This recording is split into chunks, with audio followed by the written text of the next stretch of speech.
Hi, my name is Amanda Hamilton, and today I'm going to be showing you how to make an Irish-inspired wedding cake.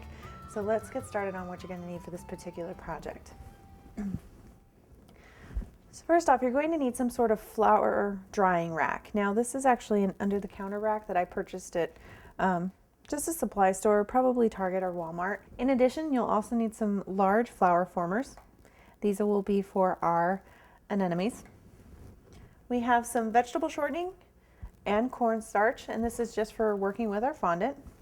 I have some white fondant, and this is Fondant's brand fondant, but you can use whatever you have on hand. This just happens to be my preferred brand.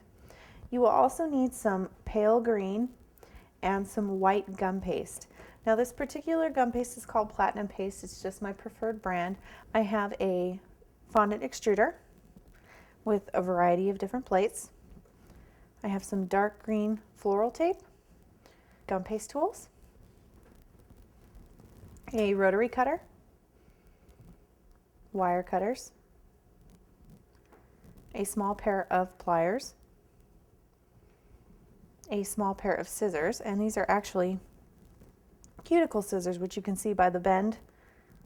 I have a poppy veiner, and this is a great veiner to have on hand. I have a kind of a small medium and a medium size. These are actually rose cutters, single rose cutters, but basically what you're looking for is a basic petal shape. I have an ivy cutter and veiner. This particular set was purchased through New York Cake. I have a Corian board. Now the Corian board is absolutely not necessary. You can of course use a silicone mat or your countertop, whatever you have. We have dusting brushes. And basically what you're looking for is kind of a wide variety of shapes and sizes with a very, very soft bristle. I have some golden yellow quilting thread. I have two brushes here, a 1/2 inch flat and a 1/4 inch flat brush, and we will be using these for both construction and for painting. I have some clear vanilla extract, which I will be mixing with my 24 karat gold dust to make a gold paint. Now you don't necessarily need clear vanilla. You can use any sort of clear alcohol, vodka, gin, even clear tequila. You just want it to be a clear alcohol to turn your gold dust into paint. I like having the extract because frankly it smells good. So I have a small medicine dropper, and these work great to add your alcohol to your gold dust so that you don't get too much liquid. I have a glass of plain old water, which we'll be using for construction purposes.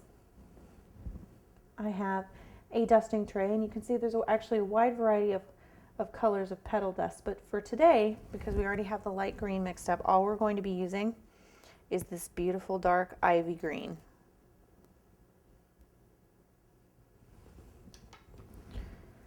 I have a foam mat. Now this is just a craft mat that I purchased at a craft store. They're usually about $1, and it's basically just a dense foam mat. And the great thing about these is they can be washed. You can see that this one is very well loved. It has seen and done a lot of flowers. And finally, I have a small acrylic rolling pin, and that is the last thing on a huge list of things. And I hope I remembered everything. Oh, nope, I didn't. I apologize. We also have 22 and 28 gauge white paper covered wire. And finally we have our pattern pieces. We have our Celtic heart knots, our claddagh, and our clover. And now that you know everything that you're going to need, let's get started.